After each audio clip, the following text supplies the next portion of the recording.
Bernalillo County government wants to save millions. It's now closer than ever to combining most of their offices into one downtown building.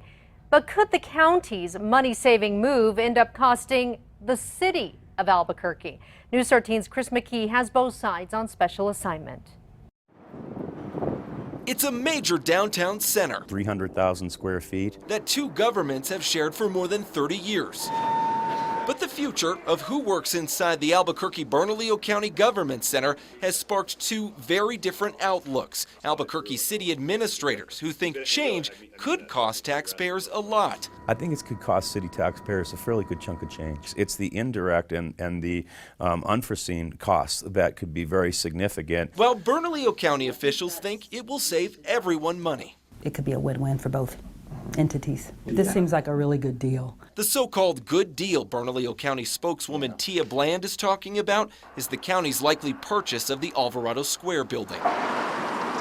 The old P&M headquarters at 4th and Silver is now closer than ever towards becoming Bernalillo County's headquarters. The county has had its eye on this particular building for a long time. County admin is still in the process of finalizing the building buy. Commissioners still have to vote on it, but if they say yes, Bernalillo County could pay $2.7 million for Alvarado Square. 282,000 square feet where the county thinks 1,100 employees would work.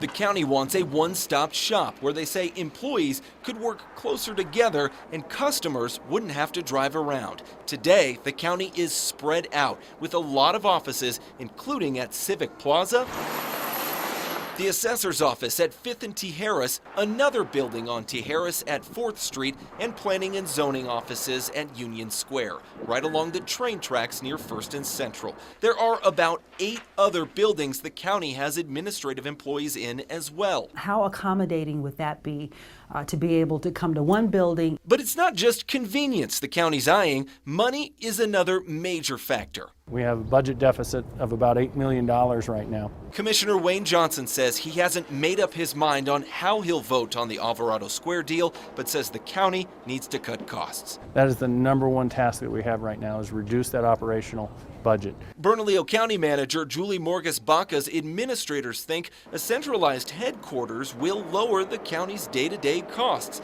It's unclear exactly how much, though. Will this save money?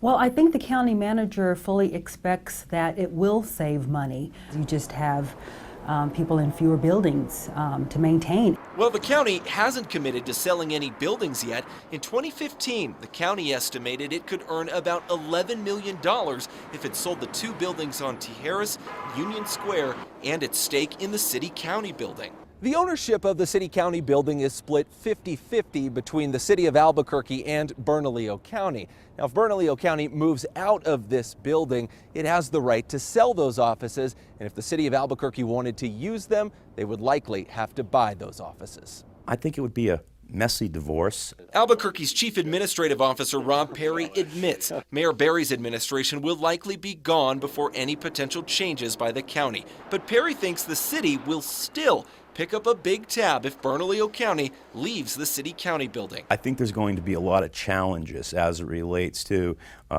splitting up the assets and the space in this building, the cost associated with it. The county uses about a quarter of the space in the city-county building today. If they leave, extra space could allow the city to vacate Plaza del Sol on 2nd Street, moving the clerk and planning offices and others into the city-county building. But Perry doesn't think that would help the city financially. I don't see how the city would have any significant cost savings to the taxpayers.